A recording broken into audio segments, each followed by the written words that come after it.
नमस्कार, बहुत स्वागत है आपका। आप देख रहे हैं अपना एमपी का बुलेटिन। मैं हूं आपके साथ ऋतु ज्ञानवानी। सबसे पहले बुलेटिन में आज बात करेंगे ग्वालियर की, जहां पर बर्खास्त किया गया है डर्टी अफसर और उसका जुलूस भी निकाला गया है। बीज निगम अधिकारी को देर रात गिरफ्तार किया गया था। एक इंटरव्यू में आरोपी ने नौकरी के बदले छात्राओं से शारीरिक संबंध बनाने की डिमांड की थी। शिकायत के बाद उसे नौकरी से बर्खास्त कर दिया गया और फिर गिरफ्तार करके लाया गया। इधर आरोपी के खिलाफ एक और छात्रा ने एफआईआर कराई है। क्राइम ब्रांच में छात्रों ने एफआईआर करवाई है। ये बड़ा मामला सामने आया, उसके बाद तुरंत एक्शन लिया गया।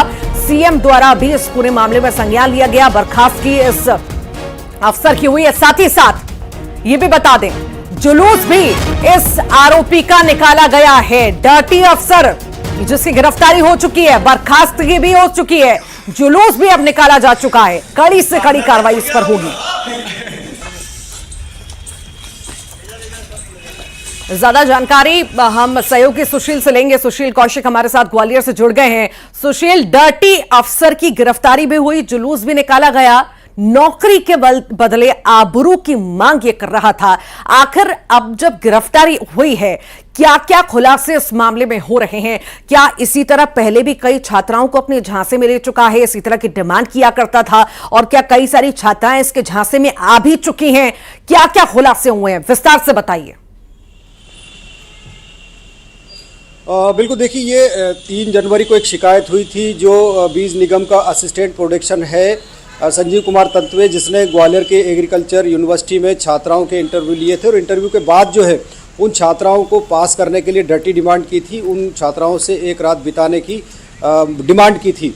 इसमें एक छात्रा ने पहले इसमें एफआईआर दर्ज कराई, रीवा की छात्रा थी। इसके बाद दूसरी छात्रा भी अभी थोड़ी देर पहले ही न्यूज़ 18 पर खबर देखने के बाद कल से पहुंची है ग्वालियर। उसकी तरफ से भी क्राइम ब्रांच में एफआईआर दर्ज करा दी गई है। इसके साथ ही क्राइम ब्रांच को पूछताछ में एक और उड़ीसा की जो छात्रा है उसके बारे में जानकारी मिली है, उससे भी इस तरह की डिमांड की गई थी। तो क्राइम ब्रांच उड़ीसा की जो छात्रा उससे भी संपर्क कर रही है।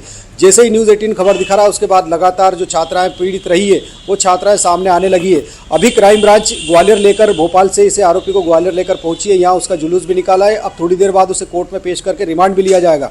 क्राइम ब्रांच के अफसरों का कहना है कि इसमें अभी तक जो जानकारियां मिली है उसमें यह कि संजीव कुमार तंतवे ने रुपयों की डिमांड भी की है और आशंका ये भी है कि इसके साथ कुछ और लोग भी इस नेक्सस में शामिल हो सकते हैं। यही वजह कि क्राइम ब्रांच अब रिमांड के बाद इससे पूछताछ, क्योंकि बिना संरक्षण के ये सब नहीं हो सकता। और बड़ी बात यहाँ पर यह भी है कि खुलासे में यह भी शायद सामने आए कि कई सारी छात्राओं का शोषण भी कर चुका है। यहाँ डिमांड लगातार कई सारी छात्राओं से कर रहा था। फिलहाल बहुत शुक्रिया, आप लगातार नजर बनाए रखिएगा, आपसे अपडेट लेते रहेंगे। आगे बढ़ते हैं, भोपाल का जिक्र करते हैं, जहां की तस्वीरें आपको दिखाते हैं किस तरह से बुजुर्ग महिला के साथ मारपीट की गई। मारपीट करने वाले आरोपी को पुलिस ने गिरफ्तार कर दिया है। गिरफ्तार करने के बाद पुलिस ने उसका जुलूस भी निकाला। आरोपी का बुजुर्ग को तलवार मारने का सीसीटीवी सामने आया है। शाहजहानाबाद पुलिस ने आरोपी के खिलाफ मामला दर्ज कर लिया है। आरोपी का जुलूस निकाला गया, खौफ दिखाया गया इसके द्वारा, बुजुर्ग के साथ बेरहमी इसके द्वारा की गई, जिसके बाद इसकी गिरफ्तारी हुई है और अब इसका जुलूस भी निकाला गया है। बुजुर्ग के साथ मारपीट के आरोप इस पर लगे हैं। तलवार से हमला भी इसके द्वारा किया गया था। पूरा घटनाक्रम सीसीटीवी कैमरा में कैद हुआ था, जिसके आधार पर कार्रवाई हुई, आरोपी की गिरफ्तारी हुई, जुलूस निकाला गया। कहीं ना कहीं भय खत्म करने का लोगों के अंदर से एक प्रशासन द्वारा यह पहल की गई। अब आगे की कार्रवाई में पुलिस जुटी हुई है।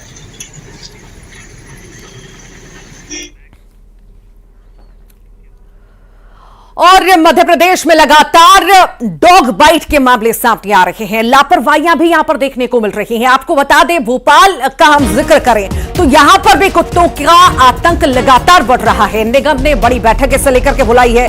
दोपहर 1:30 बजे निगम कार्यालय में बैठक बुलाई गई है। बैठक में मौजूद रहेंगे कमिश्नर, डॉग प्रभारी, एमआईसी सदस्य। लगातार मध्य प्रदेश की स्थिति हम देख रहे हैं कि किस तरह से लोग डॉग बाइट के शिकार हो रहे हैं, लहूलुहान हो रहे हैं, और अब कहीं ना कहीं लोगों के अंदर डर भी एक है कि हम घर से कैसे निकले। सबसे ज्यादा शिकार ये जो कुत्ते हैं, डॉग हैं, ये बच्चों को, बुजुर्गों को बनाते हैं, क्योंकि ये आसान शिकार होता है, भाग नहीं पाते, अपने आप को बचा नहीं पाते।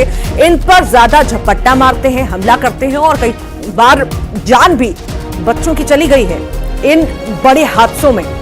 हालांकि इस पर संज्ञान नहीं लिया गया, कई बार दावे वादे किए गए पर सिर्फ लिखित तौर पर हो गए, शायद जमीनी स्तर पर कुछ देखने को नहीं मिला। तभी लगातार हर दिन डॉग बाइट के मामले बढ़ रहे हैं और फिर से आज ग्वालियर की तस्वीर भी हमने देखी कि किस तरह से वहां पर भी डॉग बाइट के लगातार मामले हैं। 24 घंटे में इतना ज्यादा आंकड़ा पार कर गया कि हैरान करने वाला वो है कि किस तरह से आवारा कुत्तों का आतंक जारी है। अब ये बड़ी बैठक बुलाई गई है, देखने वाली बात होगी कि आखिर कितनी प्रभाव ये बैठक डालती है। सहयोगी हमारे साथ जुड़ गए हैं शैलेंद्र भदौरिया, उनसे जानकारी लेंगे। शैलेंद्र, देखिए बैठकें पहले भी हुई हैं, संज्ञान पहले भी लिया गया है, बात यही है कि क्या सिर्फ कागजों में ही वो सीमित रहेगा, क्या जमीनी स्तर पर काम होगा? 24 घंटे में इतना आंकड़ा पार कर रहा है डॉग बाइट्स का, उस पर आखिर रोक कैसे लगाई जाएगी? बैठक तो आज हो रही है, अमल में कब आएगी ये चीजें? बिल्कुल बिल्कुल आपने ठीक कहा कि सबसे जरूरी है कि जो निर्देश बैठकों के माध्यम से दिए जाते हैं या बैठकों में जो निर्णय लिए जाते हैं वो जमीन पर उतारे जाएं।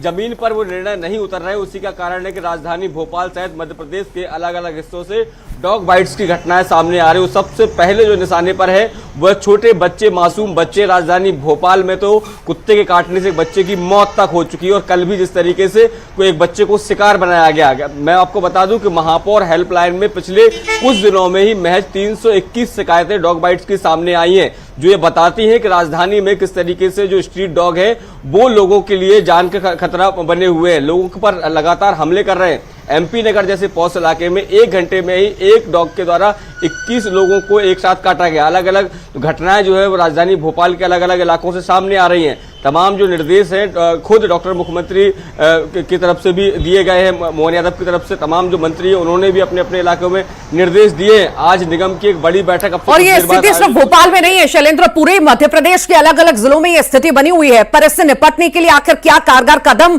उठाए जाएंगे? इस बैठक में आखिर कैसे आगे बढ़ा जाएगा, कैसी रणनीतियां होंगी जिसके तहत आगे बढ़ा जाएगा और उस पर रोक लगाई जाएगी, ये देखना बड़ा ही दिलचस्प होगा। फिलहाल बहुत शुक्रिया, आगे बढ़ते हैं और बात करते हैं बैठक की। बीजेपी लोकसभा चुनाव की तैयारियों में जुटी हुई है। दिल्ली में आज बीजेपी की बड़ी बैठक हो रही है। बीजेपी के राष्ट्रीय अध्यक्ष जेपी नड्डा और केंद्रीय गृह मंत्री अमित शाह ये बैठक में हिस्सा ले रहे हैं। आज मध्य प्रदेश और छत्तीसगढ़ के क्लस्टर की बैठक हो रही है। एमपी के डिप्टी सीएम राजेंद्र शुक्ल, जगदीश देवड़ा, मंत्री प्रहलाद पटेल, विश्वास सारंग बीजेपी मुख्यालय पहुंचे हैं। छत्तीसगढ़ से अजय चंद्राकर, अमर अग्रवाल, राजेश मूणत भी बैठक में पहुंच चुके हैं। पार्टी अध्यक्ष जेपी नड्डा के साथ क्लस्टर की सीटों को लेकर रणनीति बन रही है। बीजेपी ने राज्य के लोकसभा सीटों को क्लस्टर में बांटकर नेताओं को जिम्मेदारी दी है। ज्यादा जानकारी हम लेंगे, हमारे साथ सहयोगी दिल्ली से जुड़ रहे हैं अशरफ काजमी। अशरफ, बड़ी बैठक आज छत्तीसगढ़ के भी दिग्गज पहुंचे हैं, मध्य प्रदेश के दिग्गज भी दिल्ली पहुंचे हैं। कितनी महत्वपूर्ण, कितनी खास ये बैठक आगामी चुनावों को देखते हुए?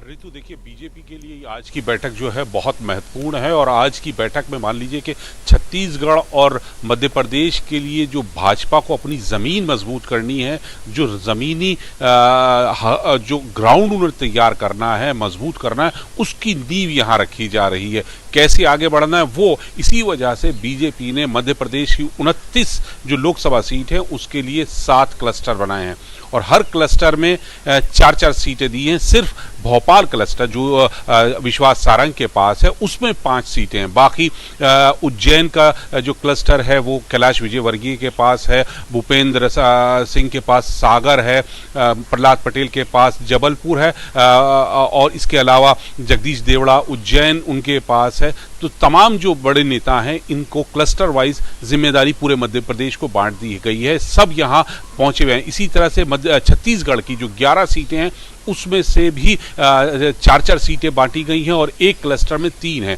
इस वजह से वहाँ अमर अग्रवाल, अजय मूणत और अजय चंद्राकर वो बीजेपी मुख्यालय पहुंचे हैं और मीटिंग का हिस्सा बने हैं। और आज की मीटिंग में तय हो जाएगा कि हमें किस रणनीति के साथ किस सीट पर चर्चा करनी है, क्योंकि क्लस्टर जो 4-4 सीटों के हैं तो रणनीति भी हर सीट के लिए अलग से बनेगी। एक फॉर्मूला सभी सीटों के लिए नहीं होगा क्योंकि सबकी राजनीतिक परिस्थितियां सीटवार अलग है। तो बीजेपी के पास वैसे ही मध्य प्रदेश में कुल मिलाकर के बीजेपी समय बर्बाद नहीं करना चाहती, जल्द से जल्द, हालांकि समय है अभी चुनावों में, पर जल्द से जल्द जिम्मेदारियां देकर के और आखिर किस तरह से आगे बढ़ना है लोगों के बीच में जाना, इन तमाम मुद्दों पर चर्चा मंथन और उसके बाद जिम्मेदारियां देना कि जल्द से जल्द इस चुनाव में जीता जाए, चुनाव के लिए काम किया जाए और फतह हासिल की जाए। फिलहाल बहुत शुक्रिया। आगे बढ़ते हैं। कांग्रेस नेतृत्व ने जब से राम मंदिर प्राण प्रतिष्ठा में शामिल होने का न्योता ठुकराया है, तभी से कांग्रेस में कई जगह बगावत के सुर सुनाई देने लगे हैं। अब ग्वालियर के कांग्रेस जिला उपाध्यक्ष पार्टी उन्होंने छोड़ दी है। जिला उपाध्यक्ष आनंद शर्मा ने इस्तीफा दे दिया है। आनंद शर्मा ने बीजेपी का दामन थामने की घोषणा भी कर दी है। तो कांग्रेस जिला उपाध्यक्ष इस्तीफा इन्होंने दे दिया है। अलग अलग मत हम देख रहे हैं कि राम मंदिर का न्योता जब से कांग्रेस के पास पहुंचा है तो कोई जाना चाहता है, कोई नहीं जाना चाहता है। अब इसी बीच ये इस्तीफा कई मायने निकालता है।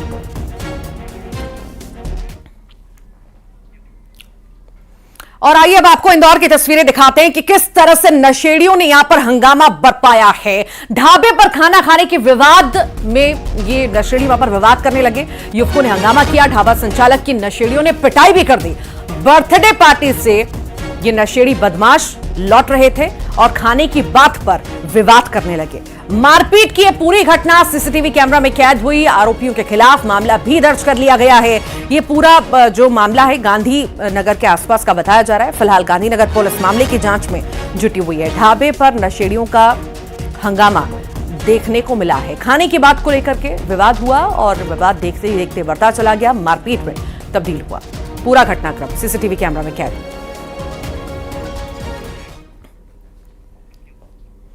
शिवपुरी में भीषण सड़क हादसा हुआ है, जहां पर बेकाबू कार डिवाइडर से जा टकराई और हादसे में 3 लोगों की मौके पर ही मौत हो गई। गुना की ओर से कार आ रही थी। कार में 7 लोग सवार थे। बदरवास थाना क्षेत्र का यह पूरा मामला इस वक्त हम आपको बता रहे हैं। भीषण सड़क हादसा, तस्वीरें आपके सामने शिवपुरी की। तस्वीरों को देख के समझा जा सकता है कि कितना भीषण यह हादसा रहा होगा कि गाड़ी के परखच्चे उड़ गए हैं। पूरी तरह से गाड़ी खराब हालत में आपको नजर आ रही होगी। कितनी भीषण ये टक्कर रही होगी। 3 लोगों की मौके पर इस हादसे में मौत भी हुई है। शिवपुरी में ये भीषण सड़क हादसा हुआ जिसमें 3 लोगों की मौत हो गई।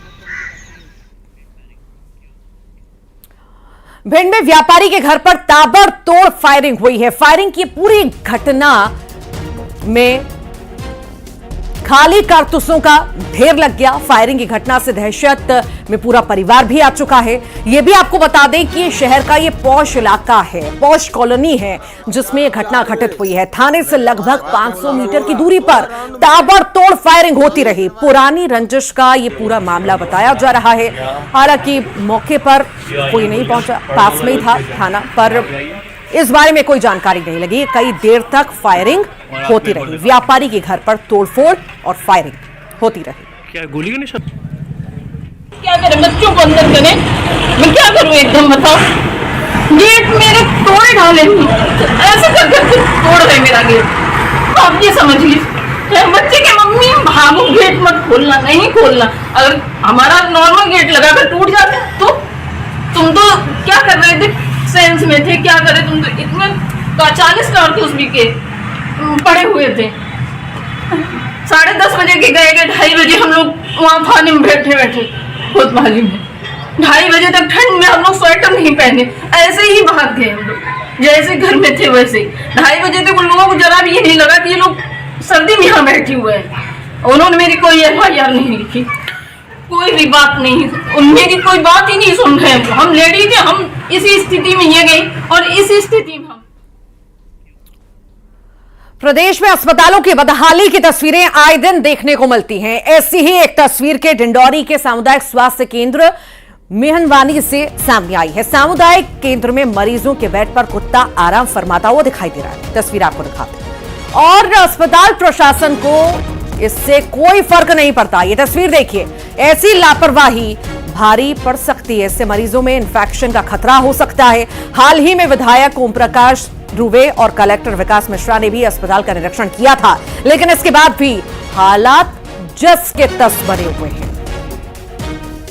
ज्यादा जानकारी के लिए शैलेंद्र भदौरिया हमारे साथ जुड़ गए हैं। शैलेंद्र, ये तस्वीरें कोई नई नहीं है कि अस्पतालों में जो कुत्ते आराम फरमाए बिस्तरों पर मरीजों के ना होने पर, आखिर कब तक इस बदहाली को झेला जाएगा? कब तक ऐसी स्थिति बनी रहेगी? कब तक मॉनिटरिंग नहीं होगी? कई सारे सवाल हैं। देखिए, बिल्कुल आपने ठीक कहा कि तमाम जो दिशा निर्देश हैं वो स्टाफ को दिए जाते हैं, वहाँ जो लोग चौकीदार होते हैं उनको दिए जाते हैं, लेकिन इस तरह की तस्वीरें बेहद आम हो गई हैं।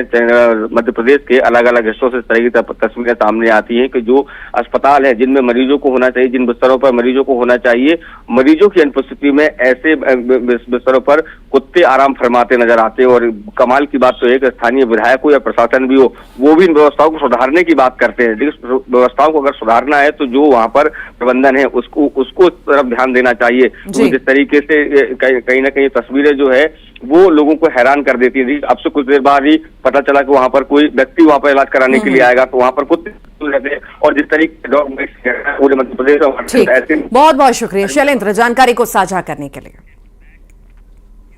और चलिए आगे बढ़ते हैं और बात करते हैं जबलपुर की, जहां पर एबीवीपी कार्यकर्ताओं पर आरोप लगे हैं। विक्रम छात्रावास के छात्रों पर पथराव का आरोप लगाया गया है। साइंस कॉलेज की कैंटीन में कुर्सी को लेकर कहासुनी हो गई थी। कहासुनी के बाद कार्यकर्ता विक्रम छात्रावास पहुंचे। एबीवीपी कार्यकर्ताओं पर पथराव का आरोप है। छात्रावास के छात्रों ने भी बाहर खड़े छात्रों को खदेड़ा है। ज्यादा जानकारी के लिए पवन पटेल। पवन, एबीवीपी कार्यकर्ताओं पर आरोप, गंभीर आरोप, क्या है मामला, बताइए। जी बिल्कुल, ये पूरा मामला फर्स्ट ईयर के दो छात्रों के बीच में विवाद से शुरू हुआ। कुर्सी को लेकर के विवाद था। एक छात्र एबीवीपी का था जबकि दूसरा छात्रावास का रहने वाला था। दोनों के बीच कैंटीन में, कॉलेज की कैंटीन में कुछ विवाद हुआ, जिसके बाद वो दोनों छात्र अपने अपने जगह चले गए। लेकिन एबीवीपी का जो छात्र था वो अपने साथ संगठन के करीब 50 से ज्यादा कार्यकर्ताओं को लेकर साइंस कॉलेज के विक्रम हॉस्टल पहुंचे, जहां पर उन्होंने पहले तो लड़कों को बाहर बुलाने की कोशिश की और विवाद को बढ़ाने का प्रयास किया, लाठी चलाए, पथराव किया। जिसके बाद में छात्रावास के लड़के इकट्ठे हो गए और जब वो बाहर निकले तो दोनों पक्षों की तरफ से एक दूसरे पर पथराव किया गया। देर रात तक ये पूरा हंगामा चलता रहा और आज भी वहां पर पुलिस तैनात है सुरक्षा के लिहाज से। हालांकि इसमें कोई घायल नहीं हुआ है, लेकिन पुलिस मामले की जांच में। ठीक, बहुत बहुत शुक्रिया पवन।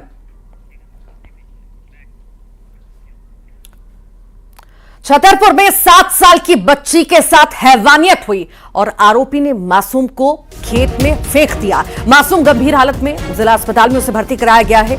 आरोपी की गिरफ्तारी के लिए पुलिस जुटी हुई है। यह बड़ा मामला सामने आया है छतरपुर से, जहां पर 7 साल की बच्चे के साथ बेरहमी की गई, हैवानियत की गई। उसके बाद आरोपी फरार हो गया, शव फेंक दिया खेत में, उसके बाद फरार हो गया। हालत गंभीर देखते हुए कुछ लोगों ने अस्पताल बच्ची को पहुंचाया। इलाज उसका जारी है। आरोपी की तलाश भी की जा रही है।